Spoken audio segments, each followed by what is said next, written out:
नमस्कार दोस्तों, तो एक बार फिर से आप सभी का स्वागत करता हूं स्ट्रैटेजिक स्टडी पर।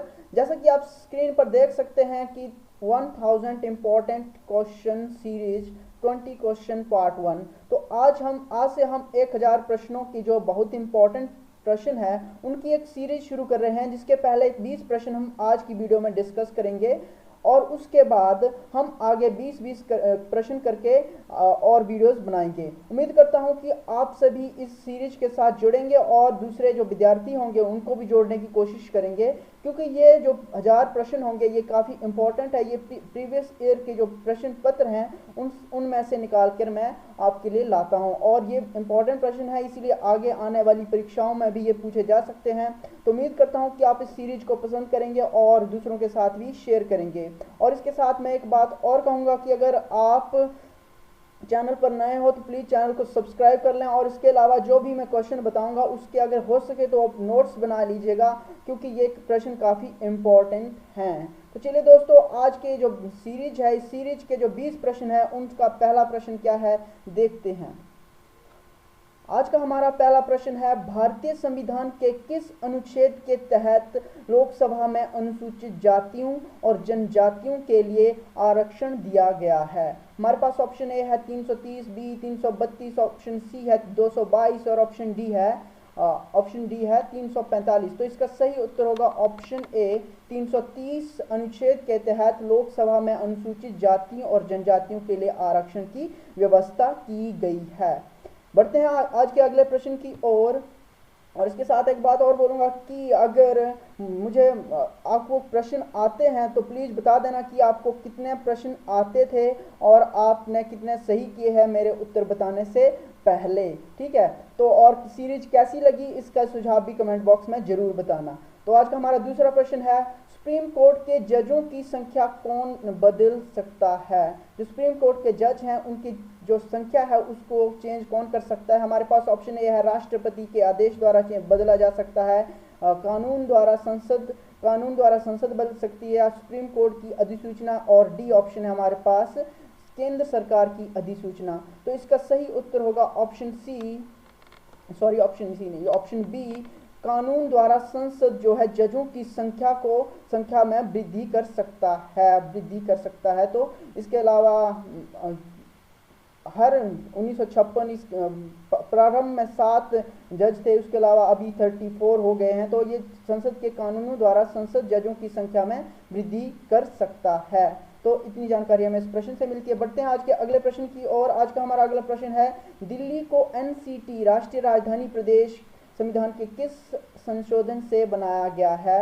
हमारे पास ऑप्शन ए है 63वां संवैधानिक संशोधन, 69वां संवैधानिक संशोधन, 74 संवैधानिक संशोधन, या ऑप्शन डी है 76th कॉन्स्टिट्यूशनल अमेंडमेंट। तो इसका सही उत्तर होगा option B 69th constitutional amendment के द्वारा दिल्ली को एनसीटी राष्ट्रीय राजधानी प्रदेश बनाया गया था। तो बढ़ते हैं आज के अगले प्रश्न की ओर। आज का हमारा अगला प्रश्न है, निम्नलिखित में कौन राज्यपाल को उसके कार्यालय से हटा सकता है। जो उसका ऑफिस होता है राज्यपाल का, बोलता है कि कौन उसके कार्यालय से उसे हटा सकता है। ऑप्शन ए है राज्य विधानसभा, ऑप्शन बी है संसद, ऑप्शन सी है राष्ट्रपति, ऑप्शन डी है इनमें से कोई नहीं। तो अगर आपको प्रश्न आता है तो आप नोट कर लीजिए कि आपको ये इस प्रश्न का उत्तर आता है। तो इस प्रश्न का सही उत्तर होगा ऑप्शन सी राष्ट्रपति राज्यपाल को उसके कार्यालय से हटा सकता है, उसके जो ऑफिस है उससे हटा सकता है। राष्ट्रपति के प्रसाद पर्यंत राज्यपाल अपने पद पर रह सकता है। बढ़ते हैं आज के अगले प्रश्न की ओर। आज का हमारा अगला प्रश्न है, भारत का संविधान भारत के सुप्रीम कोर्ट को केंद्र और राज्यों के बीच विवादों का निर्णय किस क्षेत्र के तहत लेने का अधिकार देता है। जो केंद्र और राज्यों के बीच विवाद हैं वो सुप्रीम कोर्ट के जो किस कार्य क्षेत्र में आते हैं। इसका ऑप्शन ए है अपीलीय क्षेत्र अधिकार में आते हैं, न्याय अधिकार में आते हैं, या वास्तविक न्याय अधिकार में आते हैं, या सी सलाहकार न्याय अधिकार में आते हैं, या डी रिट न्याय अधिकार में आते हैं। तो इसका सही उत्तर होगा ऑप्शन बी वास्तविक न्यायाधिकार में आते हैं। तो जो केंद्र और राज्यों के बीच विवाद है उसका निर्णय सुप्रीम कोर्ट के जो वास्तविक न्याय अधिकार के अंतर्गत आते हैं। बढ़ते हैं आज के अगले प्रश्न की ओर। आज का हमारा अगला प्रश्न है, निम्नलिखित में से किस बायोम में पेड़ नहीं है? ऑप्शन पेड़ नहीं है तो ऑप्शन ए है taiga, option B tundra, option B chaparral, option D savanna. तो इसका सही उत्तर होगा टुंड्रा। टुंड्रा टुंड्रा जो बायोम है वहाँ पर पेड़ नहीं पाए जाते हैं, ये ध्रुवीय क्षेत्रों में होता है और यहाँ पर ठंड अधिक होती है, इसी कारण यहाँ पर पेड़ नहीं पाए जाते हैं। टुंड्रा जो बायोम होता है। बढ़ते हैं आज के अगले प्रश्न की ओर। आज का हमारा अगला प्रश्न है, भारत का 60% नमक किस राज्य द्वारा उत्पादित किया जाता है? ऑप्शन ए है राजस्थान, ऑप्शन बी है Odisha, option C Gujarat, option D Maharashtra. तो इसका सही उत्तर होगा ऑप्शन सी गुजरात। और उसके बाद राजस्थान और तमिलनाडु, आंध्र प्रदेश जो नमक उत्पादन में अग्रणी राज्य हैं। तो पहले नंबर पर कौन है? पहले स्थान पर है गुजरात, जो भारत का कुल नमक का 60% उत्पादन करता है। बढ़ते हैं आज के अगले प्रश्न की ओर। आज का हमारा 8वां प्रश्न है, सतमाला पर पहाड़ियां किस राज्य में है? भारत के किस राज्य में सतमाला पहाड़ियां हैं? ऑप्शन ए है Gujarat, option B Uttar Pradesh, option सी महाराष्ट्र या ऑप्शन डी राजस्थान। तो इसका सही उत्तर होगा ऑप्शन सी, महाराष्ट्र में सतमाला पहाड़ियां हैं। महाराष्ट्र के नासिक में सतमाला पहाड़ियां हैं। बढ़ते हैं आज के अगले प्रश्न की ओर। आज का हमारा अगला प्रश्न है, पीर पंजाल पर्वत श्रेणी किस राज्य में स्थित है?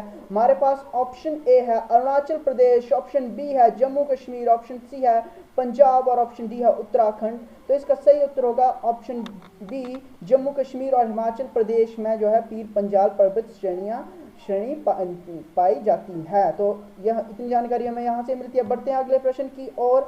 आज का हमारा अगला प्रश्न है, भारत में खाद्य सुरक्षा और मानक अधिनियम कब पारित हुआ? भारत में खाद्य सुरक्षा और मानक अधिनियम कब पारित हुआ? इसका ऑप्शन है 2005, ऑप्शन बी है 2006, ऑप्शन सी है 2008 और ऑप्शन डी है 2011 को। तो इसका सही उत्तर होगा ऑप्शन बी, 2006 को भारत में खाद्य सुरक्षा और मानक अधिनियम पास हुआ था, पारित हुआ था। बढ़ते हैं आज के अगले प्रश्न की ओर। आज का हमारा अगला प्रश्न है, राष्ट्रीय 11वां प्रश्न है, 11th क्वेश्चन, राष्ट्रीय निवेश निधि की स्थापना कब हुई थी? भारत में राष्ट्रीय निवेश निधि की स्थापना कब हुई थी? तो हमारे पास ऑप्शन ए है 2002, option B 2004, option C 2005, option D 2007। तो इसका सही उत्तर होगा ऑप्शन सी, 2005 में राष्ट्रीय निवेश निधि की स्थापना हुई थी। बढ़ते हैं आज के अगले प्रश्न की ओर। आज का हमारा 12वां प्रश्न है, अंग्रेजी संसद में भारत सरकार अधिनियम कब पारित हुआ? अंग्रेजी संसद में भारत सरकार अधिनियम कब पारित हुआ? ऑप्शन ए है हमारे पास 1852, ऑप्शन बी है 1856, ऑप्शन सी है 1858, ऑप्शन डी है 1860। तो इसका सही उत्तर होगा ऑप्शन सी, 1858 में अंग्रेजी संसद में भारतीय सरकार अधिनियम पहली बार पारित हुआ था। तो बढ़ते हैं आज के अगले प्रश्न की ओर। आज का हमारा अगला प्रश्न है, भारतीय राष्ट्रीय कांग्रेस का 1896 का अधिवेशन निम्नलिखित में से किसके लिए विख्यात है? हमारे पास ऑप्शन है पहली बार राष्ट्रगान गाया गया, ऑप्शन बी है पहली बार राष्ट्रीय गीत गाया गया, ऑप्शन सी है पहली बार तिरंगा लहराया गया या ऑप्शन डी है इनमें से कोई नहीं। तो इसका सही उत्तर होगा ऑप्शन बी, पहली बार राष्ट्रीय गीत गाया गया, जो 1937 तक भारत का राष्ट्रगान रहा था। तो पहली बार राष्ट्रीय गीत कब गाया गया था? 1896 का अधिवेशन जो हुआ था उसमें। तो बढ़ते हैं आज के अगले प्रश्न की ओर। आज का हमारा अगला प्रश्न है, मुस्लिमों के लिए अलग मतदाता दल के लिए किस कांग्रेस अधिवेशन को जाना जाता है? ऑप्शन ए है कराची अधिवेशन 1913, ऑप्शन बी बॉम्बे अधिवेशन 1915 और सी लखनऊ अधिवेशन 1916 और डी कलकत्ता अधिवेशन 1917। तो इसका सही उत्तर होगा ऑप्शन सी लखनऊ अधिवेशन 1916 मुसलमानों के लिए अलग मतदाता दल के लिए अधिवेशन के रूप में, कांग्रेस के अधिवेशन के रूप में माना जाता है। कौन सा अधिवेशन? लखनऊ अधिवेशन 1916। बढ़ते हैं आज के अगले प्रश्न की ओर। आज का हमारा अगला प्रश्न है, महाद्वीप जहां मानव से संबंधित जीवाश्म सबसे अधिक मिलते हैं और सबसे पहला जो मानव है वह उसके जीवाश्म कहाँ मिलते हैं? तो ऑप्शन ए है Europe, option B Africa, option C America और ऑप्शन डी एशिया। तो इसका सही उत्तर होगा ऑप्शन बी, अफ्रीका में जो सबसे अधिक जीवाश्म मिलते हैं मानव के, वो अफ्रीका महाद्वीप में मिलते हैं और सबसे प्राचीन जीवाश्म भी अफ्रीका महाद्वीप में ही मिलते हैं। बढ़ते हैं आज के अगले प्रश्न की ओर। आज का हमारा अगला प्रश्न क्या है देखते हैं। आज का हमारा अगला प्रश्न है, पृथ्वी पर वर्तमान मानव होमोसेपियंस का इतिहास कितने वर्ष पूर्व आरंभ हुआ था।